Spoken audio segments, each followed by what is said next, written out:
Hello everyone, welcome to academy Utthan YouTube channel. मैं श्रेया राज। तो सबसे पहले आप सभी को न्यू ईयर की ढेर सारी बधाई एवं शुभकामनाएं। आप लोगों ने जो कुछ भी 2020 में अचीव किया है उससे ज़्यादा आप 2023 में अचीव करें, ऐसी मेरी शुभकामनाएं हैं। और आप सभी बहुत अच्छे रिजल्ट लेकर आए। आपका जो जो भी टारगेट है, जो जो भी सपने हैं, सब पूरे हों।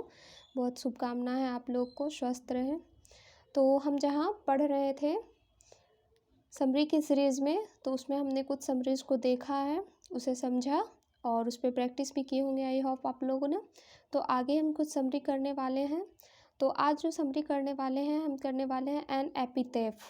ये जो समरी है ये आपके एग्ज़ाम के पॉइंट ऑफ व्यू से बहुत बहुत इम्पॉर्टेंट है, क्योंकि ये समरी आपसे कई बार पूछे भी गए हैं। अगर आप प्रीवियस ईयर भी देखेंगे तो ये समरी आपसे पूछी गई है और ये आपके एग्ज़ाम के पॉइंट ऑफ व्यू से बहुत कह लीजिए एक तरह से इम्पॉर्टेंट के साथ साथ ये इंटरेस्टिंग भी है। तो अगर आपके एग्ज़ाम में ये आता है तो आई होप कि किसी और हार्ड पोएम की जगह आप इसे ज़्यादा अच्छा ईजी वे में लिख सकते हैं। तो चलिए हम स्टार्ट करते हैं। तो सबसे पहले एपिथेफ होता क्या है। यहाँ जो हमारे शीर्षक का नाम है एन एपिथेफ, तो इसमें एपिथेफ का मतलब होता है कि एक ऐसा टॉम्ब स्टोन, मतलब कि मरने के बाद जहाँ लोगों को दफनाया जाता है तो उसके ऊपर जो एक टॉम स्टोन बना दिया जाता है स्टोन से, और उस पर जो इंस्क्रिप्शन लिखे होते हैं, कुछ नाम जो लिखे होते हैं उनके बारे में लिखे होते हैं, तो उन्हीं को हम टॉम स्टोन यानी कि उन्हीं को हम एपिथेफ कहते हैं। तो इसमें इसी के बारे में कहानी है, इसी के बारे में जो है उसमें बताया गया है कि आखिर ये टॉम स्टोन किसके बारे में है, उसके बारे में ये पोइट हमारे क्या कहते हैं। तो इसके जो पोइट हैं ये हैं वाल्टर डीला मेयर। पोइट का नाम क्या है? Walter de la Mare. आपको ध्यान में रखना है। देखिए यहाँ से हमारी समरी अभी स्टार्ट होती है। तो an epitaph is a beautiful poem. सबसे पहले हमें यही लिखना है कि एन एपिथेफ कैसा पोएम है, तो एक beautiful poem. It has been composed by Walter de la Mare. ये किसके द्वारा लिखी गई है? तो वाल्टर डीला मेयर के द्वारा लिखी गई है। अब यहाँ से हम पैराग्राफ चेंज करेंगे, उसके बाद लिखेंगे Walter de la Mare was a great poet. Walter de la Mare क्या थे? ग्रेट पोएट थे। तो आपको पता है यहाँ से यहाँ हम किसके बारे में लिखेंगे, तो लेखक परिचय के बारे में लिखेंगे। तो वाल्टर डीला मेयर जो है ये ग्रेट पोएट थे। He was born in 1873। इनका जन्म कब हुआ? आपको जन्म, मृत्यु, ये सारी चीज़ें याद रखनी है।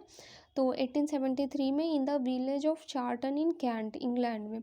इंग्लैंड का एक विलेज है चार्टन, कैंट में, उन्हीं में इनका जन्म हुआ था। इनका वाल्टर डीला मेयर का। He was a famous poet of children. ये चिल्ड्रेन के लिए फेमस थे। किनके लिए? बच्चों के लिए। जो बच्चे की कविताएँ आती हैं, कहानियाँ आती हैं, तो उन सब के लिए ये फेमस थे। तो songs of children and peacock pie are his famous works. इनके जो लिखी गई हैं पोएम्स उसमें दो बहुत फेमस है और ये आपसे ऑब्जेक्टिव क्वेश्चन में भी पूछे जाते हैं। मैं जब एग्जाम दे रही थी तो उस समय भी ये क्वेश्चन मेरे से पूछा गया था। Songs of children and peacock pie, इनके फेमस ये वर्क्स है। तो ये है वाल्टर डीला मेयर की। Queen Elizabeth second honoured him with the order of merit in 1953। ये देखिए आपके ऑब्जेक्टिव के पॉइंट ऑफ व्यू से बहुत ज़्यादा इंपॉर्टेंट है और इसको आपको अपने समरी में भी ज़रूर लिखना है। तो क्या है? क्वीन एलिजाबेथ सेकेंड जो है ये इनको सम्मानित की है, किस चीज़ से? तो ऑर्डर ऑफ मेरिट, इंग्लैंड के पुरस्कार जो है ऑर्डर ऑफ मेरिट, उनसे इनको सम्मानित की है। कब? तो 1953 में। फिर देखिए यहाँ से हम पैराग्राफ चेंज करके अब हम बॉडी लिखेंगे, यानी कि पोएम के बारे में लिखेंगे। Sorry. In this poem the poet talks about a very beautiful lady. इस पोएम ने, ये जो हमारा पोएम है एन एपिथेफ, इसमें पोएट किसके बारे में बातें करते हैं?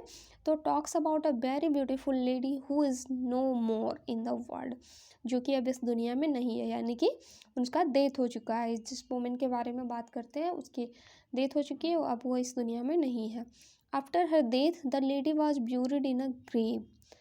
मृत्यु के बाद, क्योंकि आपको पता है कि इंग्लैंड में क्रिश्चियन की बहुलता है, तो वहाँ क्या होता है कि कॉफिन में करके जो दफनाया जाता है, तो उसी में इस लेडी को भी मरने के बाद दफना दिया गया है। She was buried in a grave. The poet wants to tell about the beautiful lady who is inside the epitaph. और जो पोएट हैं वो वॉन्ट्स टू टेल अबाउट, किसके बारे में बात करना चाहते हैं? तो tell about the beautiful lady who is inside the epitaph, जो कि कहाँ है? तो एपिथेफ के अंदर है, यानी कि जो हमारा टॉम्ब स्टोन है उसके अंदर वो ब्यूटीफुल लेडी है। और पोएट वहाँ पे जाते हैं और उसके बारे में बात करना चाहते हैं हम सबसे। The poet expresses his sad feeling for that lady. चूँकि वो अब इस दुनिया में नहीं है, इसीलिए पोएम जब उसके टॉम्ब स्टोन के पास जाते हैं तो अपना सैड फीलिंग एक्सप्रेस करते हैं। टुडे आज के दिन, मतलब कह लीजिए कि जब वो जाते हैं। That lady, the poet is sitting near her grave and remembers her. The poet जो है वो नियर बैठते हैं, किसके नियर बैठते हैं, तो ग्रेव यानी कि वो जहाँ दफनाई गई है तो उसके बगल में बैठते हैं और उनको याद करते हैं। किनको, तो वही ब्यूटीफुल लेडी को। फिर देखिए, he says that here lies a very beautiful lady. वो कहते हैं कि यहाँ पे कौन लेटी हुई है, तो एक बहुत ही खूबसूरत लेडी लेटी हुई है। She was light of step and heart. ये ऑब्जेक्टिव क्वेश्चन के लिए आपको ध्यान में रखना है, she was light of step and heart. और ये आपको एक्सप्लेनेशन के लिए भी याद रखना है, क्योंकि मैं आपको बताई थी कि आपके एग्जाम में एक्सप्लेनेशन भी पूछा जाएगा, जिसमें कि आपको किसी पोएम से या फिर किसी स्टोरी से, स्पीच से एक लाइन दे दिया जाएगा और उसके बारे में आपको एक्सप्लेन करना होगा।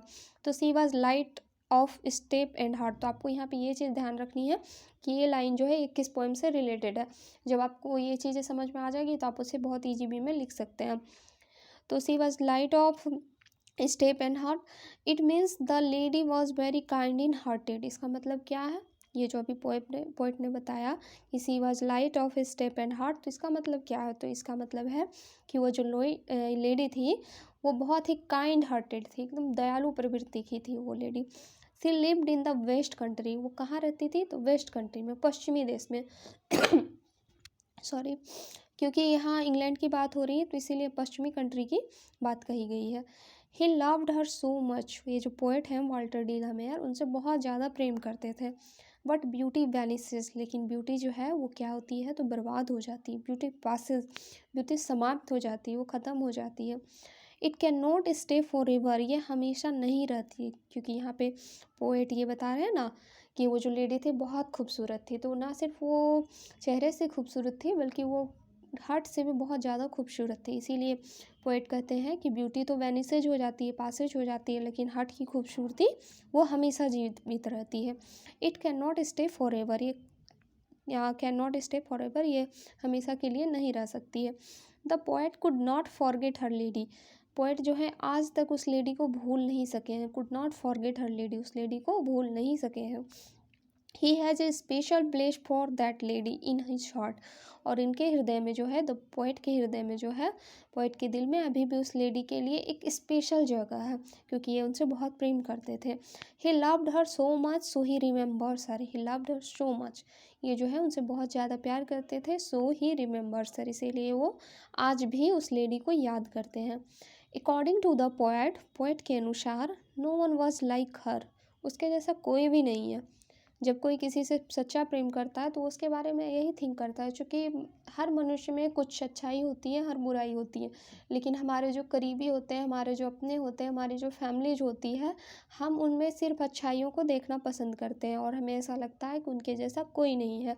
तो इसी तरह से पोएट भी यही कह रहे हैं कि no one was like her, कोई भी उनके जैसा नहीं है। He feels after his death nobody will remember her, ये महसूस करते हैं कि आफ्टर हिज डेथ, वहाँ देखिए हर डेथ की बात हो रही थी, अब यहाँ पे हिज डेथ का यूज हुआ है। इसका मतलब क्या है कि पोएट अपने बारे में सोचते हैं। He feels that after his death, यानी पोएट की मृत्यु के बाद नो बडी विल रिमेंबर हर, यहाँ हिज है यानी कि पोएट की मृत्यु, और यहाँ हर यानी कि उस लेडी को कोई याद नहीं करेगा। तो पोएट ऐसा समझते हैं कि मैं जब मर जाऊँगा तो फिर उस खूबसूरत लेडी को कोई याद नहीं करेगा, क्योंकि मैं ही उसे याद कर रहा हूँ। He feels sad at the thought that he will remain unremembered, ऐसा सोचकर वो दुखी हो जाते हैं कि वो एक कैसी रह जाएंगी, तो वो मतलब अनरिमेंबर्ड रह जाएगी, उनको कोई याद नहीं करेगा उस ब्यूटीफुल लेडी को। यही सोचकर ये पोएट उदास हो जाते हैं। We should not proud of our physical beauty, हमें जो है अपने फिजिकल ब्यूटी पे, जो शारीरिक सुंदरता होती है, फिजिकल ब्यूटी होती है, बाहरी सुंदरता जिसे आप कह सकते हैं, उस पर कभी भी घमंड नहीं करना चाहिए, प्राउड नहीं करना चाहिए, एटीट्यूड नहीं रखना चाहिए उसके लिए। इट इज़ नॉट परमानेंट, क्योंकि ये जो होती है परमानेंट नहीं होती है, वेनिसेज हो जाती है, पासेज हो जाती है, तो इसीलिए हमें कभी भी इस पर घमंड नहीं करना चाहिए। तो ये हमारा यहाँ पोएम का समरी समाप्त होता है और इसके बाद हम लास्ट में कंक्लूजन लिखेंगे। Thus the poet wants to say that the physical beauty of human beings is transitory। इसीलिए पोएम कहते हैं, जो पोएट है हमारे, वे वो कहना चाहते हैं कि हमारा जो फिजिकल ब्यूटी होता है ह्यूमन का, वो समाप्त हो जाता है, वो बदलता रहता है, वो कभी भी स्थिर नहीं रहता है, कभी भी फॉरएवर नहीं रहता है। इसीलिए कभी भी हमें फिजिकल ब्यूटी पे अब बिना घमंड नहीं करना चाहिए और ना ही इसकी वजह से किसी को दुख पहुंचाना चाहिए। हमें हमेशा प्योर हार्टेड होना चाहिए, हार्ट की खूबसूरती होनी चाहिए हमारे पास, ये पोएट कहते हैं। तो एनेपिथेफ का हमारा जो समरी है वो समाप्त हो गया। आप लोग इसे एक बार पढ़ेंगे खुद से तो हमें आई होप कि आपको ज़रूर समझ में आया होगा और आप एक बार इसे प्रैक्टिस भी करेंगे खुद से लिख के, तो आप इसे अच्छे से पढ़ेंगे। और चलिए आगे मैं फिर आपको कराऊंगी नेक्स्ट वीडियो। तो तब तक के लिए पढ़ते रहिए मन लगा के, आपका एग्ज़ाम बहुत अच्छा जाए। Thank you. जय हिंद।